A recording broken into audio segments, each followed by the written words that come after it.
What's up, everybody? Welcome back to After the War. My name is Bugs with my girl Sol. Today, we're reviewing Across the Spider-Verse. This is the sequel to Into the Spiderverse, the 2019 Academy Award winning animated feature. So, Sol, I say let's get straight to it. No hiding today. Straight spoiler warning. Deep dive from start to finish. We're going to try and keep it as short as possible. Just overall, Sol, what are your thoughts on the movie? I loved it. Where other films that we've been watching this year and last year, I've left the theater a little unsatisfied or things to like complain about. I have nothing to complain about with this movie. It was fantastic. It was literally painting on a screen.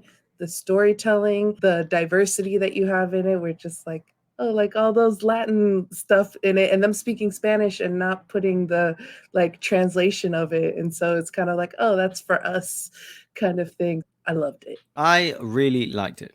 Okay. It is probably my favorite movie of the year so far. I had high expectations after the first one. It did meet all them expectations, but I still need to see it a few more times.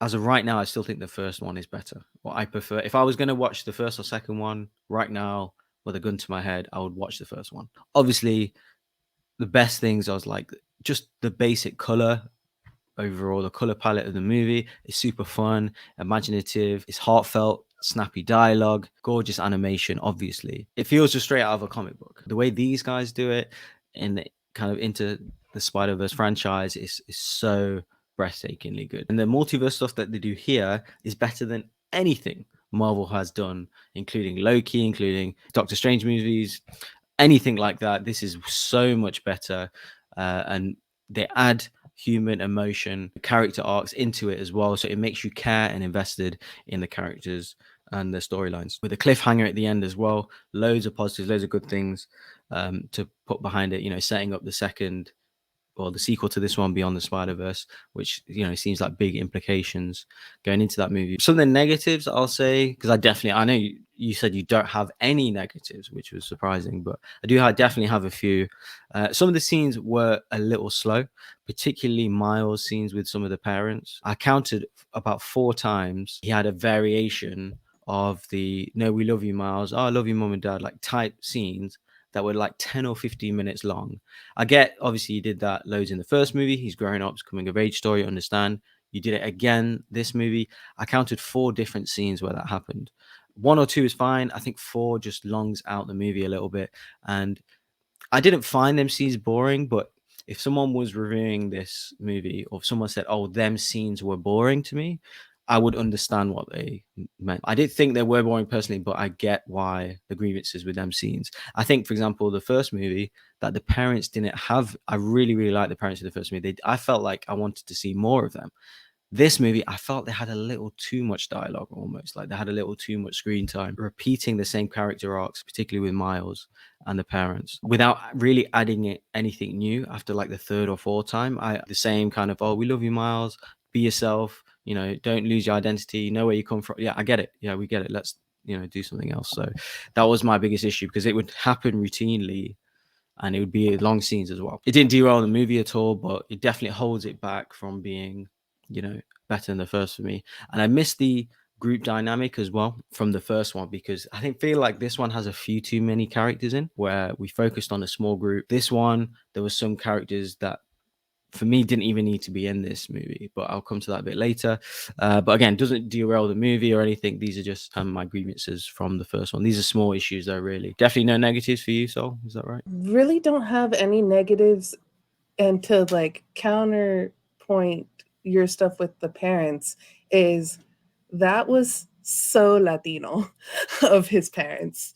And I don't know if his dad is also Latino, but his last name's Morales as well. But the mom definitely is. The mom's Puerto Rican. Every moment that you had with the parents, and then even that block party that was up on like the roof, that literally like brought in every party that I've had with my family or any kind of talks that like just happened between Latin parents and like Latin kids. It was just one of those things where it was just like, yeah, that's kind of for us. I do live in Miami, which is heavily Latino. And like the guys that were sitting next to me when the mom started speaking to him in that one scene right after Gwen Stacy like says, "Oh, I gotta go, gotta get my steps in." Him and his mom have a conversation when she started speaking in Spanish, and basically what she said was like, "You don't have to lie to me." Like the guy next to me was like, "That's right." Like, and so since I was in a very heavily Latino audience watching this, like anytime that it was the parents or stuff, I could feel that the people around me are like, "Yep, this is how our life is." Oh, so you're Latino. You definitely not mentioned that. Is that Oh, right? I wonder. Yeah, Oh, no. okay. I would never have guessed. I would never have known. But yeah, we're just gonna kind of fly through the plot. So the movie picks up about a year after the first one. Opening, we see actually Gwen kind of struggling with her fight as a Spider Woman, keeping her identity secret from her father. So we do get a detailed look at kind of her backstory, where we see what happened to her Peter Parker. You know, we kind of get a 5 to 10 second look into the Spider-Verse about what happens, but I was always a bit annoyed with that. Like, I want to see what happened to her Peter Parker, you know, the one that died. Is she kind of in love with or had feelings for, or whatever? And we see that here, and we see that, you know, he's the Lizard, and you know, she kind of kills him in a way, you know, with the building whatever falling on him, and you know, it was kind of really tragic and everything, turning into, you know, the score matching the whole drum thing, the drum set and everything. I thought that was a nice way recap the story and show kind of the background of her story as well, and kind of blend it into the animation style and everything. That was super smart. So what do you think of the opening of the movie with Gwen? I loved it. To the art style that they were using with Gwen Stacy throughout this movie, where you're getting the circles to kind of be like those are the drum beats at the beginning, and just like her and her band. And even when you were saying to like comic book stuff, like where they had panels with her, and they did that later in the movie as well. Getting that full backstory, what happened to her Peter, her struggle with her dad, has her join the secret society of Spider-Man, that are whatever they're calling it. I love starting with her and like having it just be completely her, and then you get another like switch and then it goes to Miles. So, and the way that the art style changes too between the universes. Her universe has a very distinctive art style, and then Miles's universe has a very distinctive art style. Other Spider people, you know, like you said, Miguel O'Hara and Jessica Drew, obviously her alternate versions from different dimensions. They come and, like you said, save her. You know, she's battling another dimension's Vulture. Yeah, they save her and, like you said, induct her into some kind of spider people, Avengers, multiverse, Spider-Verse thing. Cut to Miles then, who is kind of having the same kind of problems, you know, struggling to balance the whole coming of age thing with the Spider-Man responsibilities, and obviously not kind of revealing to your parents who you are. You know, he seems like he needs that shoulder to lean on. Obviously, doesn't have anyone at the moment apart from the other Spider people who's in other dimensions. This is up until we see him kind of run into the spot like a mad scientist, who Miles's consequences of the first movie, which we see.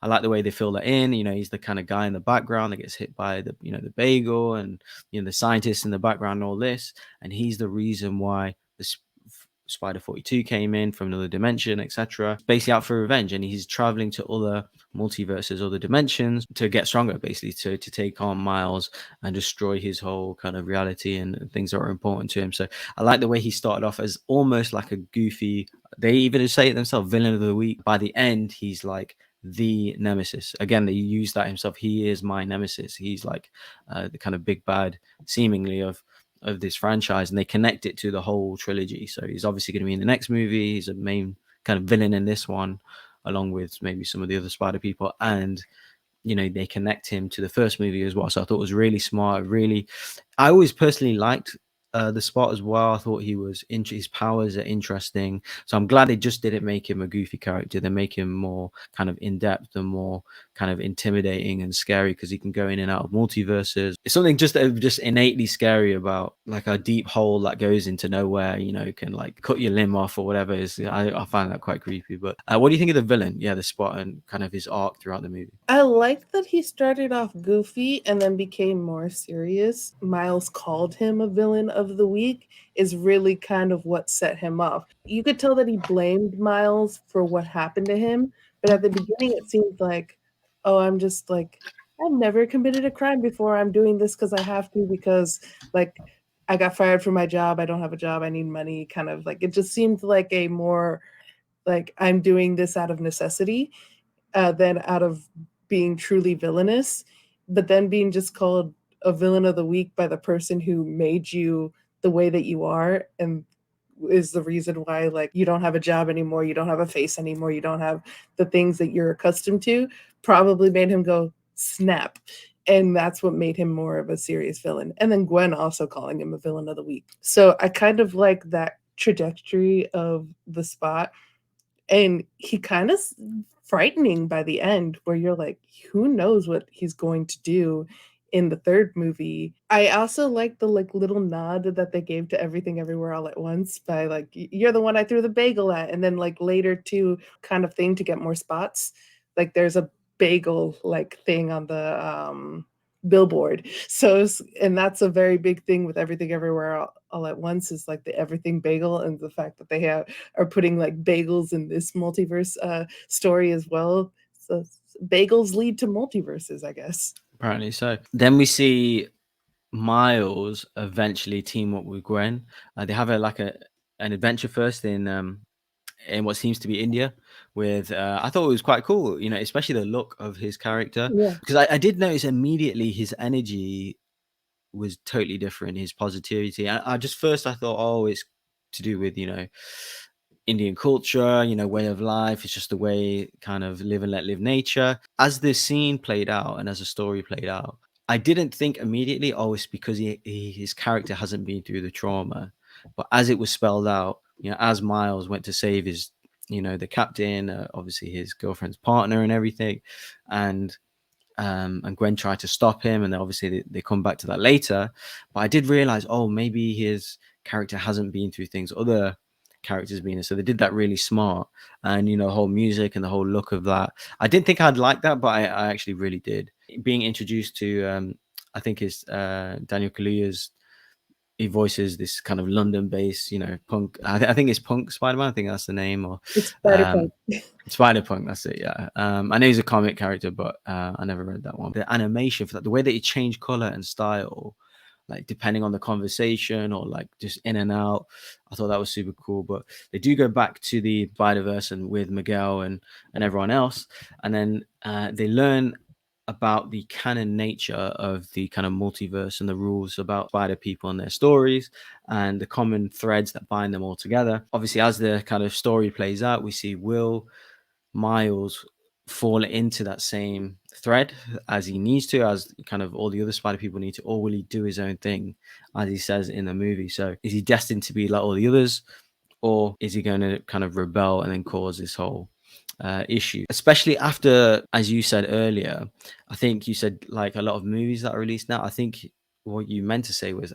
after a lot of Marvel movies are released now, you get let down a lot, and they're really bad, some of them. So for me as well, particularly Loki and the Multiverse of Madness, the way they dealt with the multiverse was so complicated, and it's almost like never ending. But the way these guys do it in this whole, particularly in this movie, they just did a good job of putting all the ideas in kind of context and adding human drama and emotion into it, and better than anything in the MCU right now, multiverse wise. I even think they did a good job of showing Miles how different he is to Peter. But the way I saw him was that Peter Parker was Spider-Man and Miles Morales was Miles Morales. They use a good word in this, an anomaly. That was what I thought he was. Like I never grew up kind of recognizing Miles Morales as Spider-Man. Peter Parker was Spider-Man in that universe, and he died, and Miles Morales takes over the mantle. But I felt like he should almost have a different name. Like, why is he Spider-Man? Do you know what I mean? He doesn't have, he's kind of a little bit mentored by other Spider-Man, but like, why is he Spider? Why does that make him Spider? And to my surprise in this movie, a little bit of a meta way of doing it, but they do address it in the movie. But towards the end with the whole multiverse stuff, and they literally say, you are an anomaly. Your universe had a Spider-Man. He died because of the whole spider from another dimension inviting you, causing the whole collider issue, whatever, him being killed. That's, all revolving around you. And yeah, but you were never meant to be Spider. And I realized this throughout the movie because there's no other alternate Miles Morales characters. And I thought, oh, if he's Spider-Man, there should be other Miles Morales characters. So this just kind of, for me, it reaffirmed my kind of thought. And I was glad that they addressed it as well, because I can't be the only one who thinks they have to legitimize it somehow. Because for most people, Peter Parker's Spider-Man. That's why I think they subdue Peter Parker a little bit, particularly in this movie. You know, they put a robe on him, give him a baby, because people just, that'd be their favorite character, right? Peter Parker is Spider-Man, you know. So they have to tell their own story, kind of thing. And I get that. And Miles Morales is absolutely a legitimate character, but I never put him as Spider-Man. So I like the way that they address that head on in this movie. Like, okay, you're not Spider-Man. Somehow you've managed as an anomaly to be the Spider-Man in this universe, but you're getting shut down. And he's obviously trying to rebel. So going into the third one, I understand the stakes. So yeah, obviously that was a lot for you to break down. So go ahead. No, I'm joking. Well, first of all, I mentioned about the Indian Spider-Man, nature about the multiverse stuff, problem of the canon wise as well, that his father has to die, he has to follow suit like the other Spider-Men. And what do you think about that as well? So I want to know your thoughts. Indian Spider-Man, and this is too from watching it a second time, because the first time you're like, yeah, he's a positive dude, and you don't think that the reason that his positivity is due to him not having Like the his same trauma. innocence or something. Yeah, Yeah.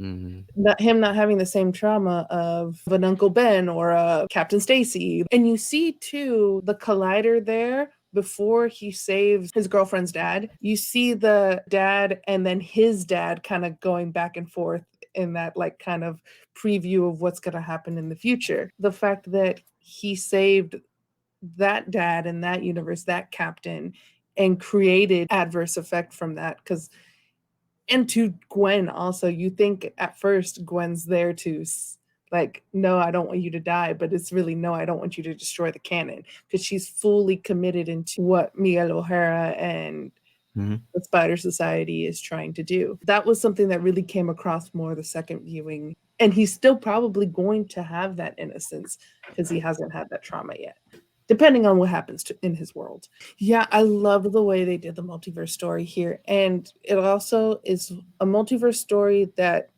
makes sense, isn't overly complicated. Mm-hmm. Is you have these Spider-Men and or women across multiple different dimensions, and they all have set points of things that happen to them. And if you those things do not happen, then their universe gets destroyed. The way that they were doing it, Super and easy probably to understand. Yeah. super easy to understand. And probably the reason they made it too super easy to understand is they know how many kids will be watching, and to just getting Miguel O'Hara's backstory as well, of him replacing someone else and Mm. that destroying that universe because he did something that wasn't allowed. Now, what's interesting about Miles is him being an anomaly. He was never supposed to be Spider-Man. I think this movie is showing that he's still a legitimate Spider-Man, even though that he was never supposed to be Spider-Man, because he took over that mantle the second that his world, Peter Parker, died. And Mm. so all the trauma that's supposed to happen to Peter Parker is now supposed to happen to him. And Right. it's going to be interesting to see in the third movie is that if he does save his dad or does get those canon points, does that destroy his world or not? He, in his own way, is a Spider-Man. He's become that, and now he's a legitimate person. But it makes sense why every other universe they round them up. They have constant communication with them, but they don't have communication with him. And I really wish they kind of dug deeper into Miguel's story, his Yeah, backstory, because we get it for like a minute. I was like, oh, yeah, like I want to see more of that, because it seemed like really cool, and obviously his design's awesome. You know, the 2099 one. I used to love mm-hmm. that version. Well, I just want to comment on Gwen Stacy's character as well. Really likable. She seems good natured as well, and like Mm-hmm. not an OP character. Like she can't do everything better than Miles, or she doesn't tell him what to do all the time, or not one of them annoying little characters that they do all the time now. Like she's just a kid that's going on her own journey, similar to Miles. She's a little more grown up, a little more mature, a little older. I think she is like a year or two older. She's just really likable and really root for her, especially with her parents as well. She's a lot more straightforward. They seemed that story was a little tighter, a little more compact. By the end of the movie, obviously she kind of sorts it out with her dad, and manages to find a loophole from her captain dying. So just on the back of that as well, the new characters, that the character Jessica Drew was a complete waste of time. Like, Yeah. what was the point of her? Like, she as well, the whole fact that she's pregnant and like on a motorbike and like fighting, and like I was like, what is this about? And she literally adds nothing to the movie, like apart from a few snappy lines here and there. I was, what is the point of this character? So yeah, I thought she was kind of ridiculous, to be honest. In terms of the characters in the previous movie, I was a little disappointed that Peter Parker didn't have more to do. Obviously, he was carrying a robe around, holding the kid. Yeah, it was a little funny, but I really, I felt a little bit frustrated when I watched the first one. And I was like, oh, why is he such like a goof? And then he has a journey though, and by the end, he's kind of redeemed, and he's like the mentor, and he's like a hero, and he's like, I love you, kid. And I was like, that's great. That's like emotional stuff. And this one is like, yeah, he's like a little whiny, he's a little annoying. Um, so I was a little disappointed that they didn't have, because I just wanted to see like a cool Peter Parker in that universe, and we didn't get that. So they're my kind of negatives about the overall cast here. Like, that's why I like the first one, the team aspect of it. Like, you got to know them, they were super Mm, funny. You like the interactions with each other. This, they were like, because it was darker and it was a little more serious, and there was newer mm, characters. Like, I like Miguel, but I didn't like Jessica. Peter was like a really silly character, and we had like the Ben character as well, and he just seemed again goofy, which is, I think, Adam Sandberg voiced him. Team dynamic wasn't the same as the first one. It was a lot more yeah. heartfelt for me in the first one. Yeah. Yeah, what are your thoughts on the team and any of the new characters? Do you like them? The side characters, definitely in the first movie, you have more of that team dynamic and the team of Spider-Man working together towards one goal, where this one seemed very much more of a Miles story. So they really were more like side characters. Peter B. Parker, I just kind of loved the stuff with him. And then, because you did see him in the first movie have that arc go from like super goofy to then being a little bit more serious. You get that serious moment with him talking to Miles there and trying to be like, the whole reason I had a kid is hoping my kid would turn out like you. The goofy and the serious, because I think he's still going to be his goofy self. To me, it's still like continued the arc for the first movie for B. Parker for me. I agree with you with Jessica Drew. She could have been taken out because you just have random moments of her, like Gwen and like her just popping up to say stuff, Mm, and it's just like, okay. mm, So like it never deterred the movie for me, because right. even too in the second viewing of it, when they're talking about the multiverse, and when Miguel O'Hara is giving that speech, beforehand you don't see her with them, and then she's just there all of a sudden in the background, just giving her like Like, she's I'm there, she's pregnant and not I'm there. badass and I'm here. That's literally, that's yeah, okay. I don't count it as a negative, but I guess I could see like why someone would count it as a negative. I love Spider Punk. He might be my favorite Mm. character. Even when the thing he's like, that's a symbol for for capitalism.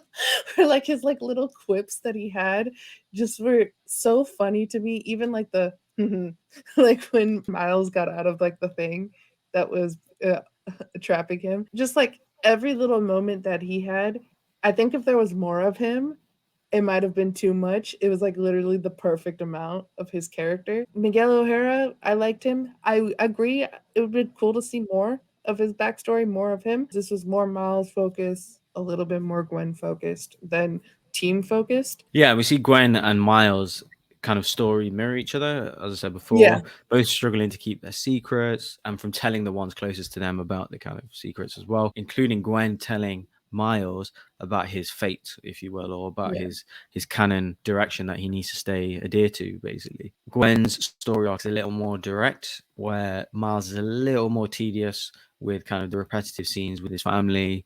Um, and but having said that, the visuals, the locations, the score is all fantastic throughout the whole movie. Such an interesting twist on animation styles. I particularly like when they glitch, and sometimes they glitch into different animation styles. Like, what is going on here? Like, I can't wait to watch it again, particularly on home release, where I can just like pause it and like rewind it and like little did you notice the moments. Spider-Man theme too that they did whenever they would jump uh, in No, the I haven't seen. multiverse? No, They no, I've only seen it the once. Yeah. Yeah, there was the Spider-Man theme there. I was like, da-da-da. Sometimes the location would reflect the setting or what's about to happen, would reflect a personality or an emotion. I just want to mention some of the cameos, three live action kind of moments, I call them. Obviously, the first one we see the Spot talking to, I forgot the lady's name, the cashier in Venom. That was definitely Mhm. surreal. That was the first kind Yeah. of pop in the movie. In fact, I tell you, the first pop in the movie was when in the India scene, when the kind of all Hmm. the heroes were stood there and like they saved Miles saved everybody. People stood up and clapped like when he saved the dad, when he saved the captain. I was like, what Yeah. the hell is going on here? Um, yeah, the second time was when that's Venom kind of character scene, and he says, "You're not surprised to see me," and all that. That was definitely surreal. And then obviously seeing the next one after that was seeing all of the Tobey Maguire and Andrew Garfield's live action versions, Cut Stacey and Uncle Ben dying. That was definitely people were kind of whoop, woo, whatever in the theater. And then obviously seeing the live action Donald Glover as the Hmm. Prowler, that I gasped. I Yeah. gasped at that. I was like, "What are you doing?" Sid Yeah, I couldn't Square. believe they did that. Yeah, yeah, yeah, right. And I even like his outfit. Like his outfit, Hmm. apart from we didn't get the mask, but his outfit looks exactly the same as like Uncle Aaron's from the first Yeah. one. So that was so good. I couldn't believe that. I was kind of almost waiting for Tom Holland to come in. Obviously, he didn't come in, but you could kind of safely assume that in the third one, the Spider-Verse movie, he will be there because they're showing Andrew Garfield, showing Tobey Maguire, showing Venom characters. Yeah. Obviously, we're waiting for him now. Or is Miles going to kind of go into live action? Who Are knows? you gonna get Um, Morbius? yeah, something, involve Venom itself, Carnage, yeah, anything like that. It's all possible in this kind of little pocket. Villains are jumping into each kind of story and stuff, so that's pretty cool.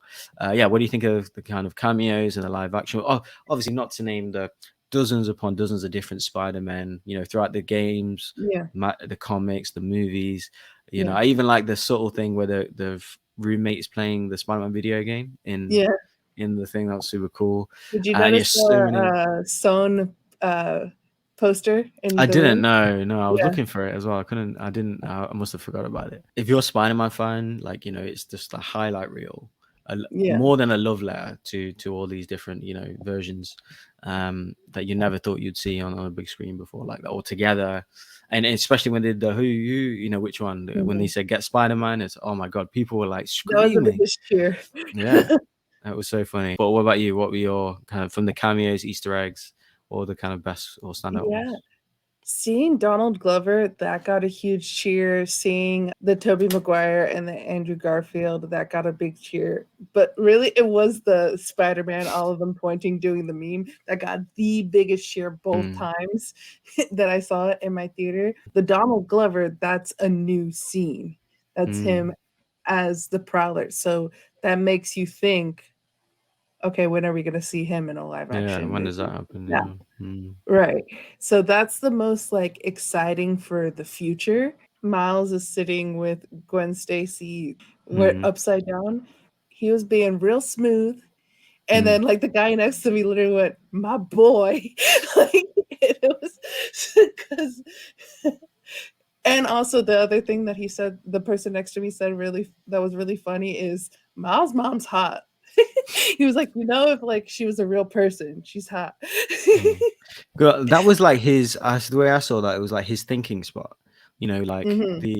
I think Tobey Maguire says it in No Way Home. Like, where's your thinking? Where do you go for, to Yeah. think clearly? To Andrew Garfield's character, and the one I think Andrew Garfield's was Empire State Building, and Yeah. I forgot where Toby's one was, but yeah, they all have their own high cliff, high rise building where they go and think and stuff. So Watch that the was his city. versions. Yeah, yeah.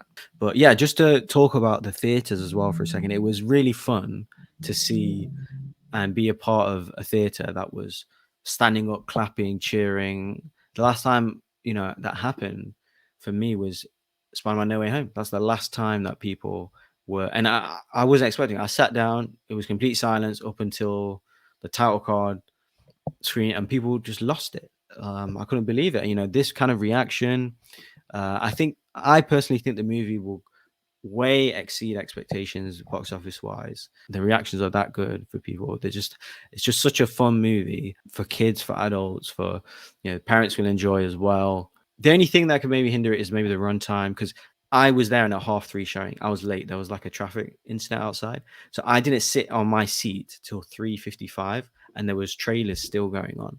So the movie probably started 4:05, 4:10, and it's a nearly 2 hour 15-minute movie.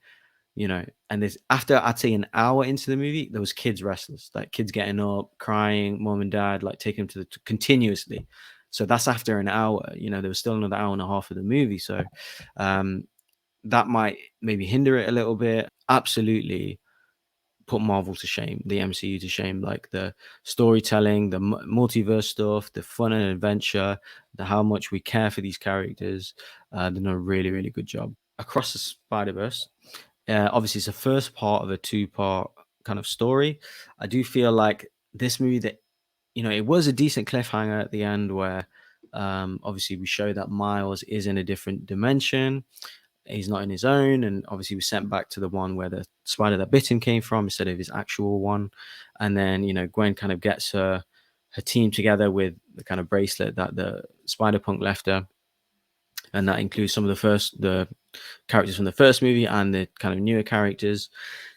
And then, but there isn't really a resolution to this movie. And like I said, it was a good cliffhanger. I did like that the way it ended, but there isn't. It's not like a singular movie in terms of a resolution. And it feels like it's a really, really good, compelling story that's been stretched out for those two movies. That's just the way I saw it. Like, kind of wanted to see a resolution. Obviously, so much love and care and attention to detail and passion has been put into this movie. That's not to take it away. I just would have liked to have seen, like the first one, like a singular movie, even though we knew another one was coming, just a singular movie, a bit like Empire has almost, like the middle part, just it can end and you'd be happy with that ending. Ties into all the Easter eggs and references, the love letter, not just for Spider-Man, not just for Spider-Man universe, it's for animation in general.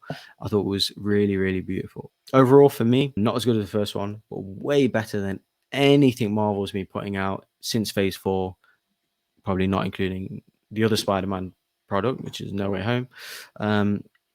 And if they don't drop the ball for this third movie, I would put this up with any of the kind of comic book trilogies or series as some of the best of all time. Particularly animation, score-wise, is beautiful, and I can't wait to watch it again, to be honest.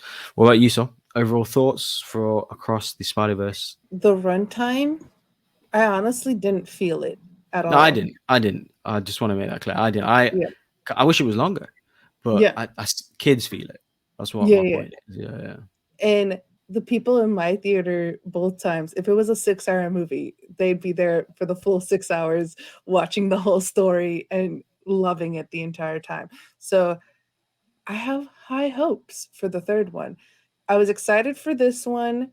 We've talked about, and you can go watch a lot of our other videos that kind of, I've been having to tamper my expectations a lot with these comic book movies as of late. And so I didn't go in, I went in excited, but not with the same amount of excitement that I used to have for comic book movies. And this has brought that excitement all the way up again. So now I have super, super high expectations for the third one. I hope that they stick the landing. So far, I have faith in them.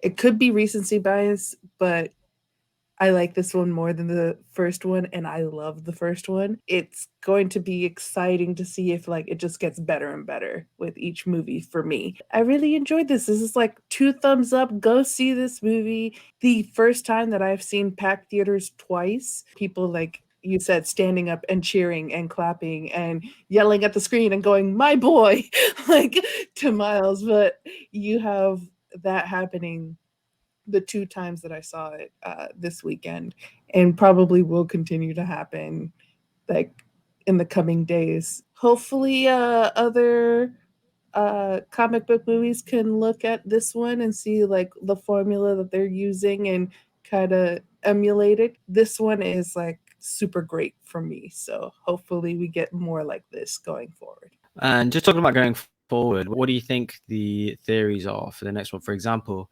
like I think maybe because I don't really know how Miles is going to get out of that particular Yeah. predicament. He's literally tied up with a variation of himself and Uncle Aaron there.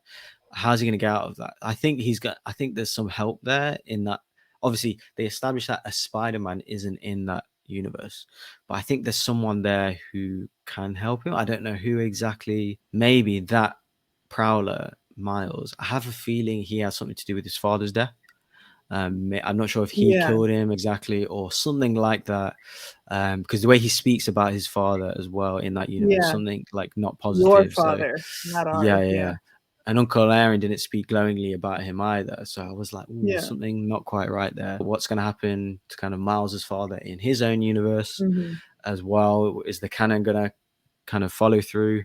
Hmm. Because it obviously already partly it has. His uncle has died. Uncle Aaron died.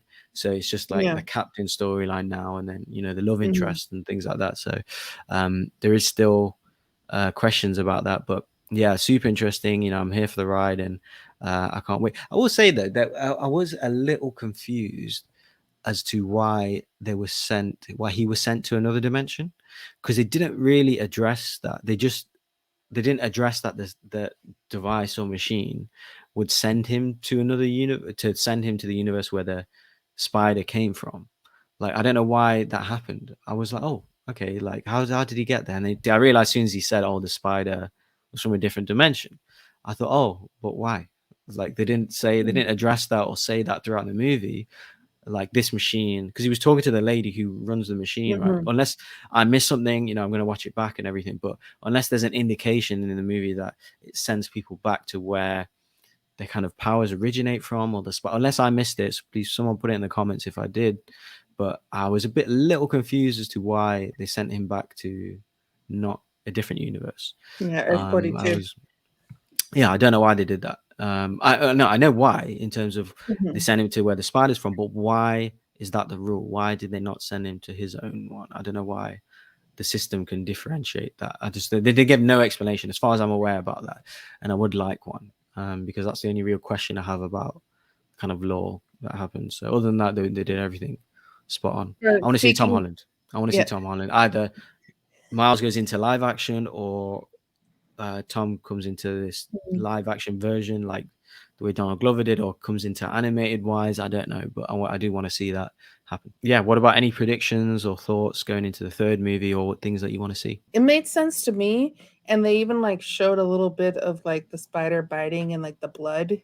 Like they did that for like a half second there. Earth 42, like the bite from the spider infected his blood, so he probably has a little bit of both universes in him. And now thinking that, just now saying that, that might make a canon event, or might make like disturb the universe that he's now in, because he has a little bit of both his universe and Earth 42. So that would be interesting. Now that I'm thinking about that, that's playing in my head as I'm speaking. I'm interested to see what happens to his dad, what Spot does, how he saves his dad, because I'm assuming that he's not going to die. Um, how he gets out of the predicament on Earth 42.